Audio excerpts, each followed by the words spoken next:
Hello, YouTube. Having some technical difficulties here with lighting. I'm gonna see if I can get the flash to come on because it's so dark. It's hard to see because I'm in the.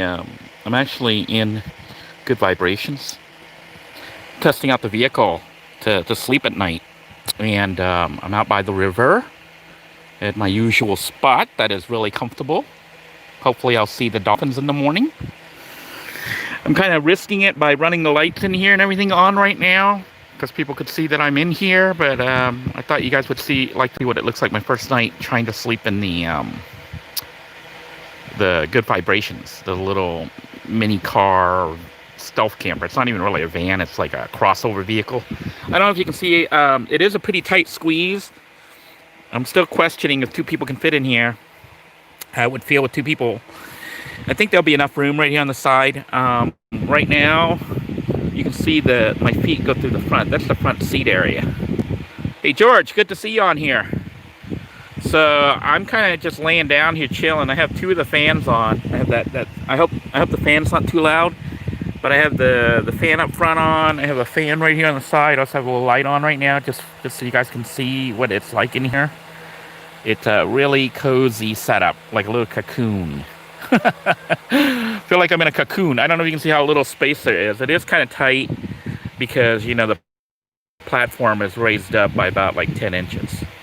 So, but there's plenty of room. My feet kind of dangle out. If I put a backpack or something there, I can level it off and actually even put my head down there and look up at the moon roof. The TV's going in and out because reception's kind of bad in this area, but I could watch TV.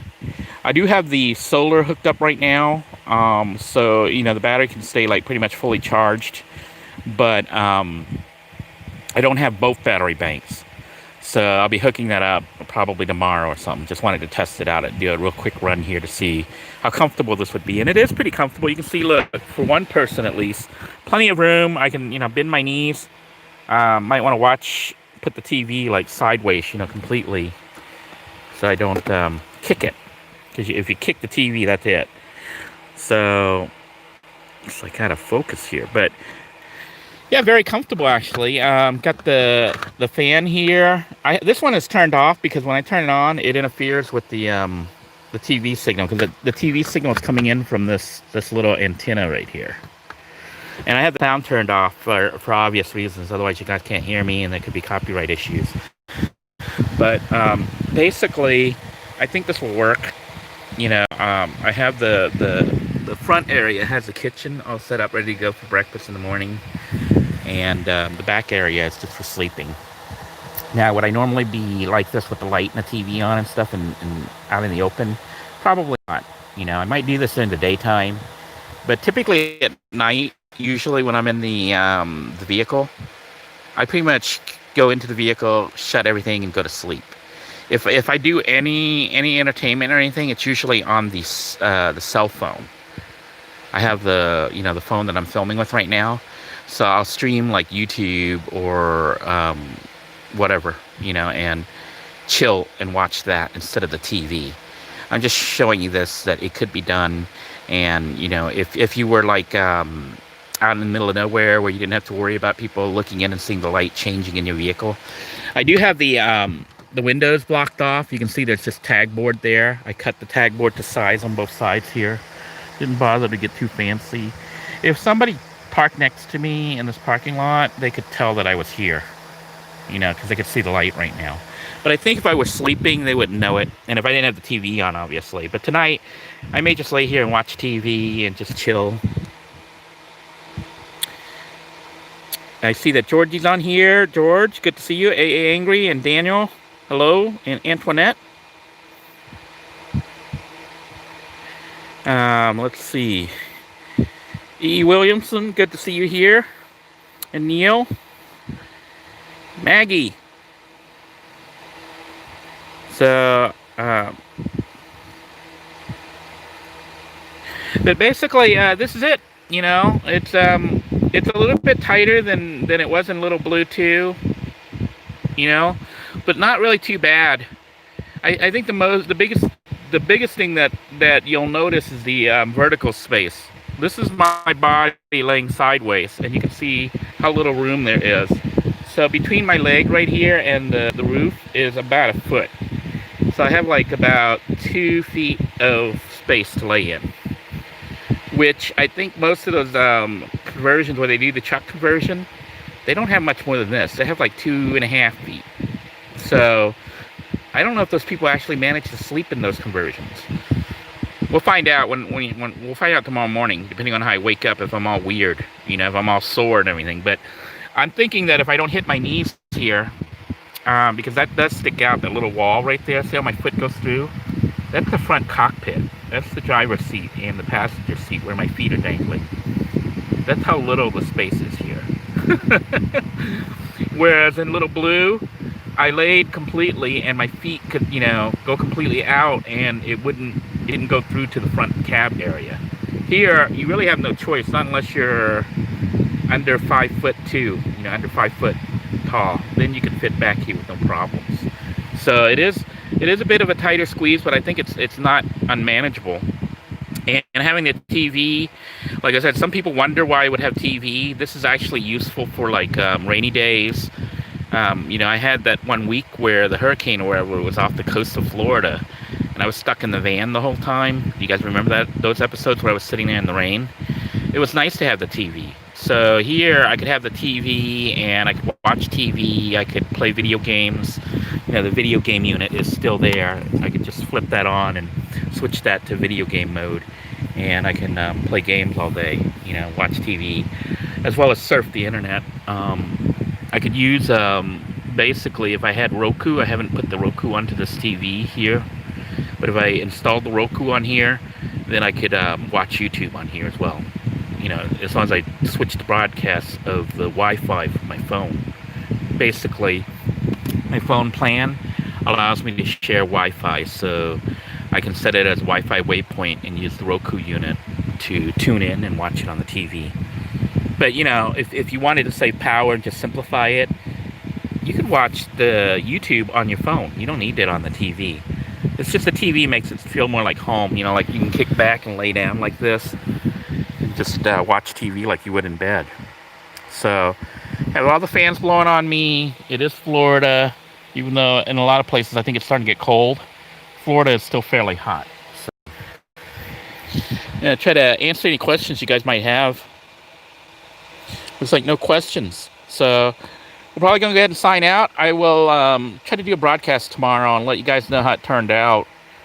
It'll be my first night trying to sleep in the vehicle just to see if it's going to be big enough, if there's any issues. Hopefully I don't wake up and I've kicked the TV and busted it. That would suck.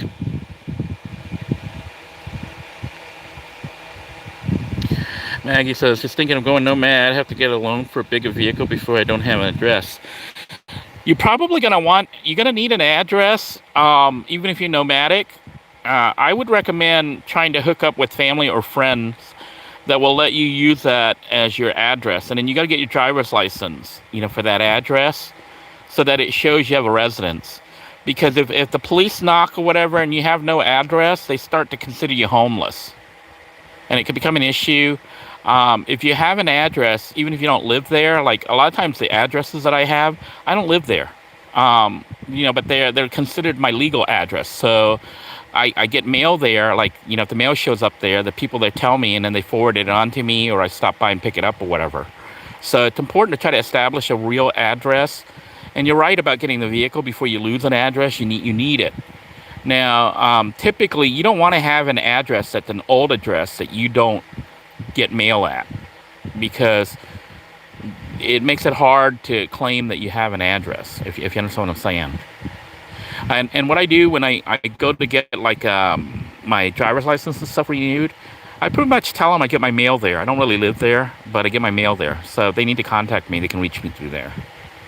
And you know, they issue the driver's license. Driver's license doesn't really have to have an address where you actually live. It's just where they can reach you. You know, I mean, normally you would live there, but if you don't have an address, like you're nomadic or whatever, you can list an address where you can get your stuff, your mail and stuff, and they'll consider that your address, because otherwise they can't issue you a driver's license.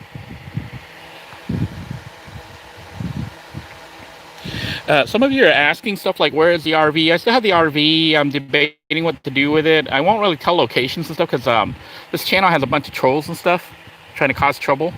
So like right now, you know, even me letting you guys know that I'm you know, by the water here, by the river where I normally park with the dolphins and stuff, could cause me trouble, you know, if they know where I am. So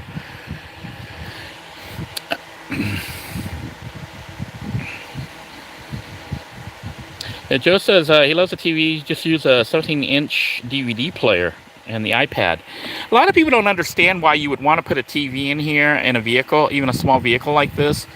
It just has to do with making the vehicle feel more like home. You know, like if I'm chilling and stuff, it's nice to not have to look at a little tiny phone.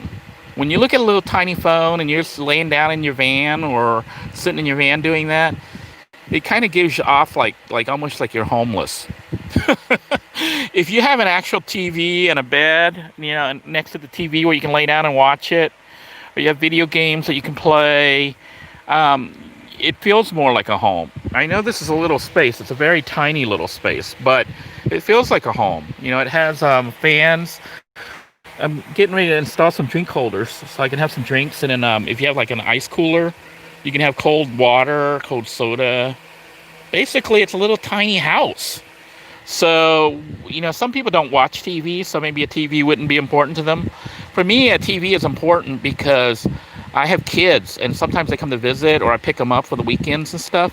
So we go out to the middle of nowhere, you know, they can still sit and watch TV. When I convert it to like living room mode, they can sit and watch TV. Or if they want to play video games, they can do that. And for me personally, I can watch it like when the hurricane reports and stuff, you know, if I don't have internet. Most of the time, that kind of stuff I'll get off the phone, off the internet, because it's usually more current. But for like when you park somewhere and stuck, especially in a city, if you're urban stealth camping, during the daytime, I have the TV on. Some of you might wonder how I charge things up and stuff, because, you know, if you're just sitting in a spot and you're not moving around, you know, it's not charging. And if you don't have solar, like it's raining and stuff. The vehicle has multiple charging options. I can charge off the alternator. So all I have to do is start the car up, switch it so that the batteries are connected, and within 15-20 minutes the house battery's charged up. But I also now have it wired, so it has a small 25 watt solar panel. That's not going to charge it very fast, but what that'll do is trickle charge it, so when the sun's out, it'll try to keep the battery topped off during the daytime, you know, as long as I'm not running everything. But that means when I hit the nighttime, my battery bank is full. Right now I have about 100 amp hours, 115 amp hours, but I'm getting ready to hook up the auxiliary, the portable battery pack that I'm making also. So it'll give me 200 amp hours, but because they're lead acid, only about 100 amp hours will be usable. Just to put that into perspective, the fans here each use 1 amp. Okay, that means in 1 hour they use 1 amp. So if I were to stay in the vehicle and sleep all night, one fan running all night will take up 10 amps, you know, for 10 hours. And I have 3 of these, so that's 30 amps right there. So you could use up 30 amps laying there. And then this TV, I don't know how many amps it uses. It uses a couple amps. It's a LED TV, I think. So it'll use up some more. So I estimate if I did this and, you know, watched TV for a couple hours and ran the fan all night, I might go through like 50 or 60 amps. And because I have 100 amps usable, I still have plenty of power available for the next morning when I get up. Then, you know, if I need to charge it real fast, or if I need to charge it at night, all I have to do is start the car up for a few minutes and let it run, maybe 5-10 minutes. And the battery will charge really fast. Alternator charging is like a lot faster than charging through a solar panel, depending on your, you know, the size of your solar panel and solar power system. But the alternator's free, folks. So if you don't have a lot of money, it's the easiest way to keep your house battery charged. It won't give you the maximum charge because it, you know, it needs to slow down. There's also the weird stuff about charging. Like basically, as the power gets more and more closer to being charged on a lead acid system, the charge rate needs to slow down. But having a charge controller hooked up to the solar panel will handle that for me. So I do like a rough charge with the alternator, which will get it up mostly, you know, like 80-90% charged, and then top it off with the solar panel. Solar panel is not critical. It's really not needed if you're urban stealth camping, but it is nice to have. Yeah, Maggie's saying after all the trolls and stuff, you're actually going to see less broadcasts like this on this channel. We're going to be mostly doing tutorials and stuff. I'm shifting the channel because I've actually been looking at the videos that make money and stuff, because this channel has to become more commercialized. So you're going to see a lot more tutorial type videos. The personal stuff, I may do some broadcasts on Pay It Forward. So if you like the chats and stuff, we can do it on there. But you're going to see a lot less openness. And it's not just on this channel. It's on a lot of the van channels, because the troll situation on YouTube has gone rampant. They're just crazy people. They're just crazy. There's just a lot of crazies out there. So, you know, anyone who does YouTube at this point that is a van dweller, you'll see them mostly not telling where their location and stuff is, because the trolls are just nuts. I have like stalkers, basically.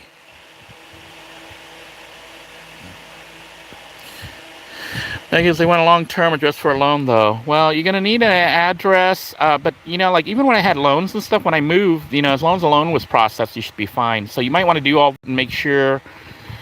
But when you have a... See, when you have a loan, it goes on the loan, but then the payments and stuff, you have to update them with your current address, right? I know I have to do that with my bank account. You know, I open up a bank account wherever I'm living at the time, or if I have a house that's letting me use that address, I'll use that. But as soon as I switch another address, I update it with the bank. That way, if they have to contact me, they can reach me right away, you know. And of course, give them your current phone number.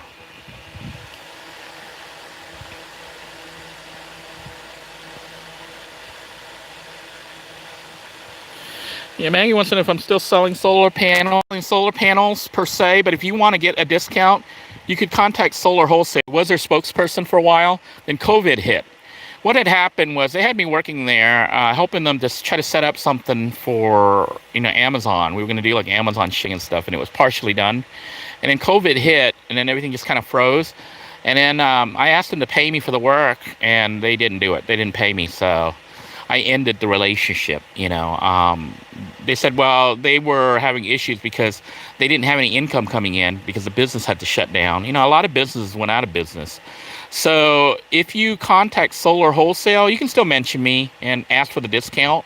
So you can contact them and say, you know, I came here from Denoy's channel. He said if I mention this Denoy, you'll give a discount on the solar panels. And then they should honor that. If they don't honor it, don't buy it from them. But they should honor that, because, you know, that was the agreement. And they're not even having to pay me commission or anything, because I'm not really affiliated with them. If they wanted to contact me again and try to work something out, I might be willing to do it. But you know, with me wanting to go to Thailand and possibly going to Thailand here soon, it's not like a priority. You know, I'm not really like needing to do it. You understand what I'm saying? So basically, if you want to buy solar panels, I do still recommend them. I think they have very good deals. The problem you're going to run into is you have to kind of go pick them up yourself from Orlando, or if you're in Puerto Rico, they also have a warehouse in Puerto Rico, so you can get it there. And I think there's a warehouse in California. So you can contact Vaughn if he's still there, because I haven't really stayed in touch. But try to call Solar Wholesale, ask for Vaughn Jones, and you know, make your arrangements, and then let them know that Denoy sent you, and you'll get a discount. I don't really get a commission on it or anything, like I said, because I'm not really like pursuing them. George says he's got 400 on top of your can. You mean your van? Yeah, 400 is a good size, actually. The RV that I have right now has 1,000, but out of that, I think really only 500 is coming through, you know, at any given moment, because of the way it's wired. I have the system that I have, the one that I bought from Solar Wholesale, is actually 24 volts. It's meant for a house, not a car. So they're big and heavy and 24 instead of 12 volt systems. So at 12 volt system, I think you basically only get like half of what, you know, you would normally get, because your system on the car is 12 volts, unless you have a 24 volt system on your car. Then you maximize the charging and stuff. But I find that even with what I have, it's more than adequate. The biggest drawback that I have that's an issue with the RV isn't the solar power coming in, it's the battery capacity. You really, if you want to go totally off grid, you probably need a minimum, like completely off grid, and you're in a vehicle. You probably need a minimum of like 1,000 amp hours of battery power. The RV currently has about 500, and the charging panels are producing about 500. 500 watts. So it's got like 500 amp hours of battery storage, which is like not adequate. It's enough actually when it's fully charged and the sun is out. I can actually run the air conditioner, the window air conditioner in the RV for probably about 2 or 3 hours. That's pretty good. But it's not enough to keep the air conditioner running nonstop, because after about 2-3 hours, the battery bank drains too low and the AC will shut down. Then you got to charge the whole system back up. So basically, running air conditioning, if you're trying to run it totally off solar, it's an expensive proposition. But if you have that kind of power, you can actually cook with it and it'll charge up fast enough. So you don't, you could be off grid, 500 watts or 1,000 watts solar panel with 500 amp hours. You can cook with it. You can also run all the fans. So you could have 3, 4, 5, 6 fans running.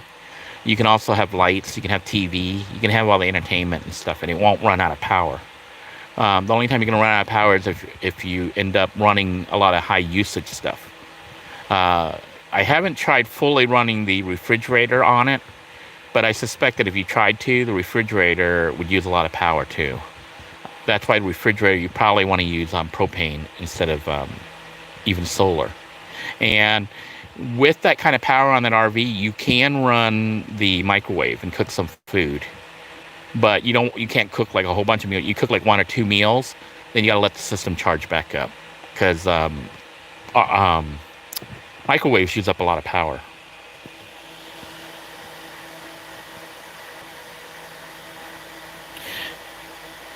Omar wants to know if I played any video games today. Not really. Just been busy chilling, trying to close up things, finishing up the stealth camper build. Putting the window things in.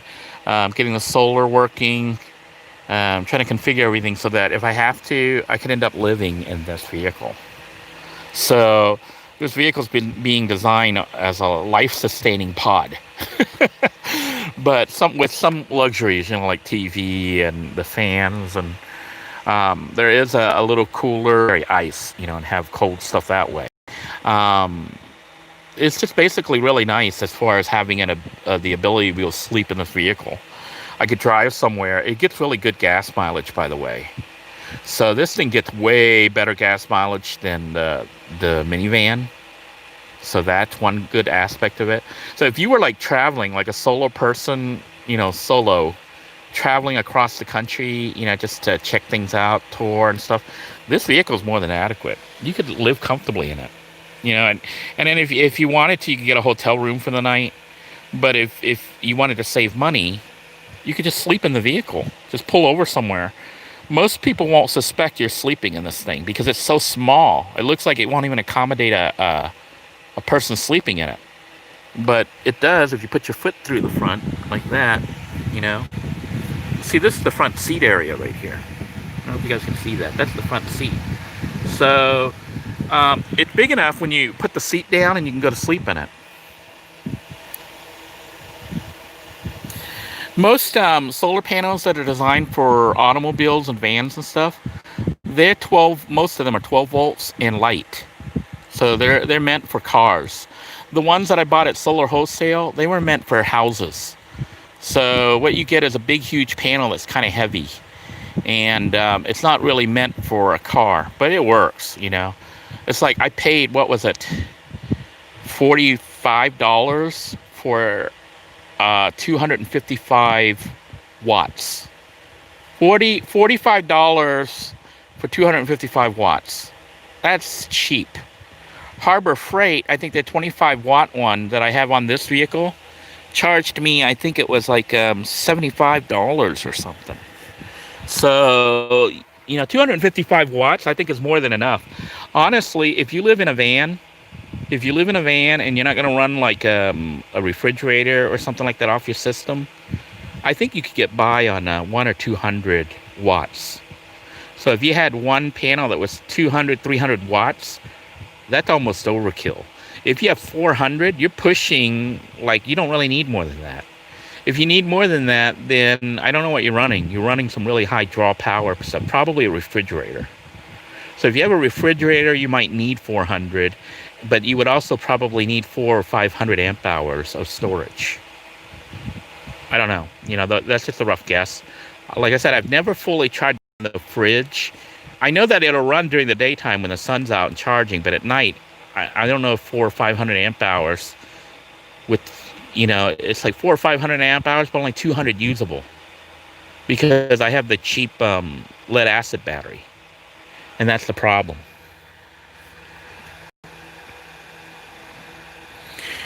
Maggie wants to know, how is the tiny fridge doing, the little one, the 12 volts? I haven't really used it too much. I do have it hooked up so that when I drive, it automatically comes on, and there's sodas in there. It only holds like 6 cans of Coke, 6 cans of soda. So, you know, when it comes on, it'll be in cold mode, and basically that thing only cools down to about 20 degrees cooler than the temperature inside your vehicle. So if it's 80 degrees inside here, it'll get down to 60. If it's 100 degrees in here, which is Florida, it might get down to 80. So your soda can be 80 degrees. When it becomes useful is sometimes I will take a frozen bottle of water and stick it in there. Then I put a couple cans of, you know, I stick the bottle of water vertical, and then I stick the cans in there. So it'll hold like 3 cans and 1 frozen water. And then when I drive, I have it on cool so that it retains the cold longer. But then the sodas are cold. But I also put the soda in there already pre-chilled, you know, from the refrigerator in the RV. I think that if you run it and, you know, you're driving somewhere, it'll be cool, but it won't be like ice cold. Not unless you're already cold in a cold environment, like outside it's 60 degrees. Then you might get it down to 40 degrees, you know, inside that thing.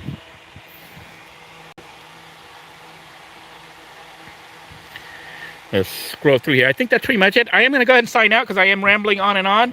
I will check in with you guys tomorrow and let you know how I did. I'm going to try to sleep in this thing and see if there's any issues. I did fix the bed from breaking. So, you know, and I'm testing out right now, and it is, I mean, you know, it's a tight squeeze. My knee, when I bend it up, look how high up it goes. But, you know, in my gut here. But I think it'll be okay. We'll find out. I will report to you guys tomorrow. So, you know, I don't have to stay tuned right now, but check in again tomorrow morning. And I will let you know how my first night sleeping in this thing turned out, okay? Thank you all for joining me. I hope you are having a good night wherever you are. Please take care of yourselves. Stay safe. And remember, fans. Those are the best things to use to stay cool. Air conditioning equals expensive as far as electrical consumption. So if you can make do without air conditioning, go with that. But honestly, your vehicle, if you have air conditioning in your vehicle and it works when you start it up, you know, without having to drive the vehicle itself, you could run your AC for a little bit to chill the air and then have the fan run, and that'll keep it cool for a while. So have a good night, everybody. Take care. Stay safe. God bless you all. Be safe now. Bye-bye now.